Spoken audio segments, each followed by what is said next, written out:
Hi hello ನಮಸ್ತೆ friends, welcome to my YouTube channel tech world with Praneetha. Friends, ಇವತ್ತಿನ ವಿಡಿಯೋದಲ್ಲಿ ಕರ್ನಾಟಕ ಕಟ್ಟಡ ವಿತ ನಿರ್ಮಾಣ ಕಾರ್ಮಿಕ ಕಲ್ಯಾಣ ಮಂಡಳಿ ವತಿಯಿಂದ ಅರ್ಜಿ ಸಲ್ಲಿಸಿರ್ತಕ್ಕಂಥ ವಿದ್ಯಾರ್ಥಿಗಳಿಗೆ ಲೇಬರ್ ಕಾರ್ಡ್ ಹೊಂದಿರತಕ್ಕಂಥ ವಿದ್ಯಾರ್ಥಿಗಳು ಅಪ್ಲಿಕೇಶನ್ ಸಬ್ಮಿಟ್ ಮಾಡಿದ ಮೇಲೆ ಅವರಿಗೆ ಕೆಲವೊಂದು ಎರರ್ಗಳು ಬರ್ತಾ ಇದೆ ಮತ್ತು ಈ ಥರ ಬರ್ತಾ ಇದೆ ಸ್ಟೇಟಸ್, ಇದಕ್ಕೆ ಏನು ಸೊಲ್ಯೂಷನ್ ಅಂತ ಸಾಕಷ್ಟು ಜನ ವಿದ್ಯಾರ್ಥಿಗಳು ಕೇಳ್ತಾ ಇದ್ರು.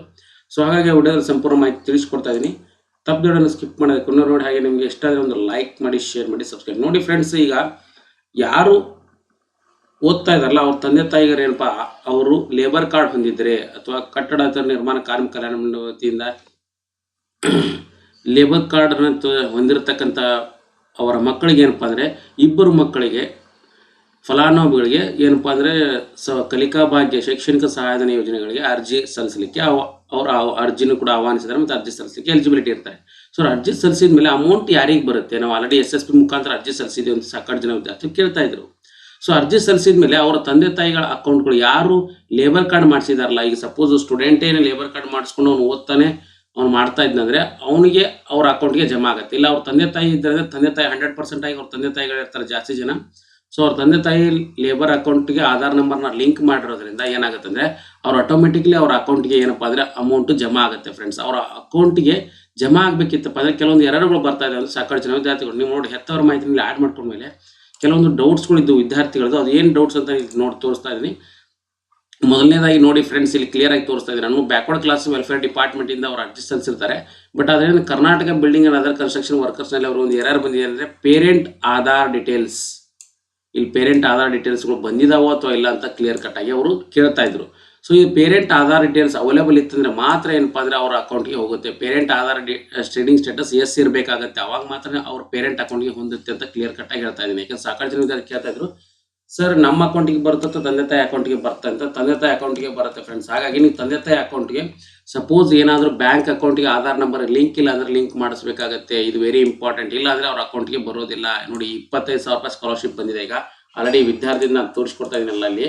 ಸೊ ಹಾಗಾಗಿ ಏನಪ್ಪಾ ಅಂದ್ರೆ ಅವ್ರಿಗೆ ವೆರಿ ಇಂಪಾರ್ಟೆಂಟ್ ಇದು 25,000 ರೂಪಾಯಿ ಅಕೌಂಟ್ ಪೇರೆಂಟ್ ಅಕೌಂಟ್ಗೆ ಹೋಗುತ್ತೆ ಹೊರತು ಯಾವುದೇ ಕಾರಣಕ್ಕೂ ಕೂಡ ಸ್ಟೂಡೆಂಟ್ಸ್ ಅಕೌಂಟ್ಗೆ ಬರೋದಿಲ್ಲ. ಯಾರು ಲೇಬರ್ ಕಾರ್ಡ್ ಮಾಡಿಸಿದ್ರೆ ಅವ್ರು ಸ್ಟೂಡೆಂಟ್ ಅಕೌಂಟ್ಗೆ ಯಾವ ಅಮೌಂಟ್ ಬರುತ್ತೆ ಅಂದ್ರೆ ನೀವು ನಿಮ್ಮ CM ರೈತ ವಿದ್ಯಾನಿಧಿ ಇರ್ಬೋದು ಮತ್ತು ಅದರ ಜೊತೆಗೆ ಬ್ಯಾಕ್ವರ್ಡ್ ಕ್ಲಾಸ್ ವೆಲ್ಫೇರ್ ಡಿಪಾರ್ಟ್ಮೆಂಟ್ ಬರ್ತಕ್ಕಂಥ ಸ್ಕಾಲರ್ಶಿಪ್, ಮೈನಾರಿಟಿ ಸ್ಕಾಲರ್ಶಿಪ್ ಇರ್ಬೋದು ಅಥವಾ SC/ST ಸ್ಕಾಲರ್ಶಿಪ್ ಇರ್ಬೋದು, ಆ ಸ್ಕಾಲರ್ಶಿಪ್ ಅಮೌಂಟು ಸ್ಟೂಡೆಂಟ್ ಅಕೌಂಟ್ಗೆ ಬರುತ್ತೆ. ಸಾಕಷ್ಟು ಜನ ವಿದ್ಯಾರ್ಥಿ ಕೇಳ್ತಾ ಇದ್ರು. ನೋಡಿ ಫ್ರೆಂಡ್ಸ್, ಇಲ್ಲಿ ಇನ್ನೊಂದು ಏನಪ್ಪಾ ಅಂದ್ರೆ ಸಾಕಷ್ಟು ಜನ ವಿದ್ಯಾರ್ಥಿಗಳದ್ದು ಏನಂದ್ರೆ Aadhaar number is not available ಅಂತಾನು ಬರ್ತಾ ಇದೆ ಅಂತ ಕೇಳ್ತಾ ಇದ್ರು. So Aadhaar number not available ಇದೆ ಅಂದ್ರೆ ಅರ್ಥ ಏನು?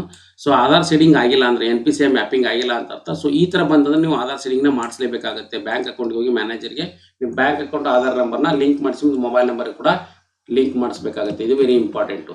ಮತ್ತು ಅದ್ರ ಜೊತೆಗೆ ಸಾಕಷ್ಟು ಜನ ವಿದ್ಯಾರ್ಥಿಗಳು ಇನ್ನೊಂದು ಡೌಟ್ನ ಕೇಳ್ತಾ ಇದ್ರು. ಏನಪ್ಪಾ ಅಂದ್ರೆ, ಸರ್ ನಮ್ದು ಸೋಷಿಯಲ್ ವೆಲ್ಫೇರ್ ಇಂದ ಬರುತ್ತೆ ಅಥವಾ ಇಲ್ಲ?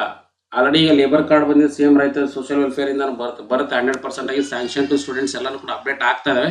ಈಗ ತಾಲೂಕು ಆಫೀಸರ್ ವೆರಿಫಿಕೇಶನ್ ಕೂಡ ಪ್ರೋಗ್ರೆಸ್ ಅಲ್ಲಿ ಸ್ಟಾರ್ಟ್ ಆಗಿದೆ ನೋಡಿ. ಅಪ್ಲಿಕೇಶನ್ ವೆರಿಫೈ ತಾಲೂಕು ಆಫೀಸರ್ ಕೂಡ ಪ್ರೋಗ್ರೆಸ್ ಆಗ್ತಾ ಇದೆ. ಸೊ ಇನ್ನೇನಪ್ಪಾ ಅಂದ್ರೆ ಮೇಂಟೆನೆನ್ಸ್ ಅಮೌಂಟ್ ಮತ್ತು ಫೀ ರಿಯಂಬರ್ಸ್ಮೆಂಟ್ ಅಮೌಂಟ್ ಎರಡೂ ಕೂಡ ಅಪ್ಡೇಟ್ ಆಗುತ್ತೆ ಇನ್ನು ಕೆಲವೇ ದಿನಗಳಲ್ಲಿ. ಸೊ ಈ ಮಂತ್ ಎಂಡ್ ಒಳಗಡೆ ಎಲ್ಲರದು ಕೂಡ ಅಪ್ಡೇಟ್ ಆಗುತ್ತೆ. ಯಾಕಂದ್ರೆ ಮಾರ್ಚ್ 31, 2022 ಕೂಡ ಲಾಸ್ಟ್ ಡೇಟ್ನ ಎಕ್ಸ್ಟೆಂಡ್ ಮಾಡಿರೋದ್ರಿಂದ ಏನಪ್ಪ ಅಂದ್ರೆ maintenance amount, fee reimbursement amount status start ಆಗುತ್ತೆ. ಸೊ ಇದು ಗುಡ್ ನ್ಯೂಸ್ ಅಂತ ಹೇಳ್ಬೋದು. ಅಪ್ಲಿಕೇಶನ್ ವೆರಿಫೈ ತಾಲೂಕು ಆಫೀಸರ್ ಕೂಡ ಪ್ರೋಗ್ರೆಸ್ ಸ್ಟಾರ್ಟ್ ಆಗಿದೆ ಫ್ರೆಂಡ್ಸ್. ಕೂಡಲೇ ಎಲ್ಲರೂ ಕೂಡ ತಮ್ಮ ಸ್ಟೇಟಸ್ನ ಚೆಕ್ ಮಾಡ್ಕೊಳ್ಳಿ. ಮತ್ತು ಅದ್ರ ಜೊತೆಗೆ ಯಾರ್ಯಾರು ವಿದ್ಯಾರ್ಥಿಗಳು ತಂದೆ ತಾಯಿ ಹೆತ್ತವರ ಮಾಹಿತಿ ಲೇಬರ್ ಕಾರ್ಡ್ ಹೊಂದಿರತಕ್ಕಂಥ ಹೆತ್ತವರ ಮಾಹಿತಿ ನೀವು ಆಡ್ ಮಾಡಿಲ್ಲ, ಕೂಡಲೇ ಹೆತ್ತವರ ಮಾಡ್ಕೊಳ್ಳಿ.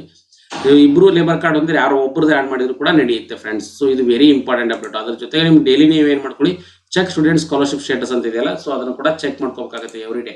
ಚೆಕ್ ಮಾಡ್ಕೊಂಡ್ರೆ ಮಾತ್ರ ಏನಪ್ಪ ಅಂದ್ರೆ ನಿಮ್ಗೆ 100% ಆಗಿ ಸ್ಕಾಲರ್ಶಿಪ್ ಬರುತ್ತೆ. ಇಲ್ಲಾಂದ್ರೆ ಸ್ಕಾಲರ್ಶಿಪ್ ಬರೋ ಚಾನ್ಸಸ್ ಇರೋದು. ಹಾಗಾಗಿ ಆಧಾರ್ ಸೆಟ್ಟಿಂಗ್ ಇರ್ಬೋದು ಮತ್ತು ಅದ್ರ ಜೊತೆಗೆ ಪೇರೆಂಟ್ಸ್ ಆಧಾರ್ ಡೀಟೇಲ್ಸ್ ಕೂಡ ಆಡ್ ಮಾಡಿಸಬೇಕಾಗುತ್ತೆ. ಇದು ಇಂಪಾರ್ಟೆಂಟ್ ಅಪ್ಡೇಟ್ ಅಂತ ಕ್ಲಿಯರ್ ಕಟ್ ಆಗಿ ಹೇಳ್ತಾ ಇದ್ದೀನಿ ಫ್ರೆಂಡ್ಸ್. ಸೊ ಈ ವಿಡಿಯೋ ತಿಳಿಸಿದಂಥ ಮಾಹಿತಿ ನಿಮ್ಮೆಲ್ಲರೂ ಕೂಡ ಇಷ್ಟ ಆಗಿದೆ ಅಂತ ಭಾವಿಸ್ತಾ ಇದ್ದೀನಿ. ಇಷ್ಟ ಆಗಿತ್ತಪ್ಪ ಅಂದ್ರೆ ಒಂದು ಲೈಕ್ ಮಾಡಿ, ಶೇರ್ ಮಾಡಿ, ಸಬ್ಸ್ಕ್ರೈಬ್ ಮಾಡಿ. And thanks for watching the video.